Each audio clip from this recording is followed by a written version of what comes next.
Hi friends, எல்லாத்துக்கும் வணக்கம். இப்போ பார்த்தீங்கன்னா நம்ம ஃப்ரெண்டு வண்டிக்கு தான் பேட்ரி மாற்றுறோம். வண்டியோட வந்த பேட்ரி இது 3 வருஷம் ஆச்சு வண்டி எடுத்து. பேட்ரி சார்ஜர் போட்டு நிற்கல.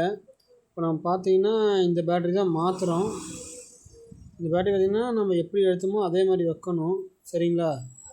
இந்த பேட்ரி பார்த்திங்கன்னா எடுத்து செக் பண்ணுறோம். நம்ம ஃப்ரெண்டு காமிக்க சொன்னார், அதனால் காமிக்கிறோம். இப்போ நம்ம வந்து பார்த்திங்கன்னா அடுத்தது பேட்ரி மாட்டுறதுக்கு ஒரு பெல்ட் இருக்கும். ஒவ்வொன்றில் கிளாம்பு மாதிரி இருக்கும். இதில் பெல்ட் கொடுத்துக்கிறாங்க எல்லாம் பேட்ரி உழுவாமல் இருக்கிறதுக்கு. இந்த கிளாம்பை வந்து அந்த பக்கம் மாட்டிட்டு அதேமாதிரி இந்த பக்கம் இழுத்து மாட்டணும். கொஞ்சம் டைட்டாக தான் இருக்கும், இழுத்து மாட்டணும். இழுத்து மாட்டிட்டு ஒரு கவரில் பார்த்திங்கன்னா பேட்ரி லெக்குன்னு சொல்லுவாங்க, பேட்ரி லெக் டைட் பண்ணுற ஸ்க்ரூன்னு சொல்லுவாங்க, பேட்ரி ஸ்க்ரூன்னு. இந்த ஸ்க்ரூவை பார்த்தீங்கன்னா 2 தனியாக எடுத்துக்கோங்க. 2 எடுத்துகிட்டு இப்போ பார்த்தீங்கன்னா அந்த பேட்ரி லெக்கில் வந்து உள்ளே வைக்கணும். கொஞ்சம் டைட்டாக தான் போகும்.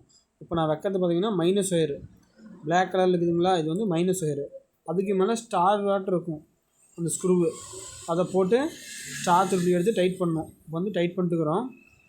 நல்லா ஃபுல் டைட் பண்ணிடுங்க, ஏன்னா அது வந்து லூஸ் ஆனால் கூட பேட்ரி வந்து செல்ஃப் ஆகாது, மீட்ரு வந்து அமுஞ்சறியும். நல்லா ஃபுல் டைட் பண்ணிடுங்க.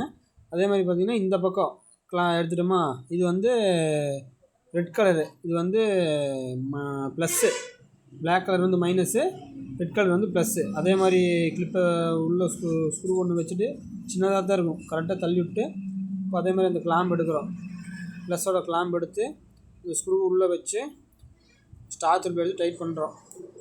ஃபுல் டைட் பண்ணணும், ஏன்னா ஃபுல் டைட் பண்ணால் தான் வந்து அதை கிளாம்பு வந்து லூஸ் ஆகாது.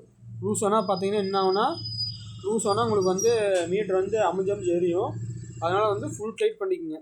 இப்போ சாவி எடுத்து நம்ம பார்த்தீங்கன்னா மீட்டரை ஆன் பண்ணி ஸ்டார்ட் பண்ணி பார்க்குறோம், ஓகேங்களா?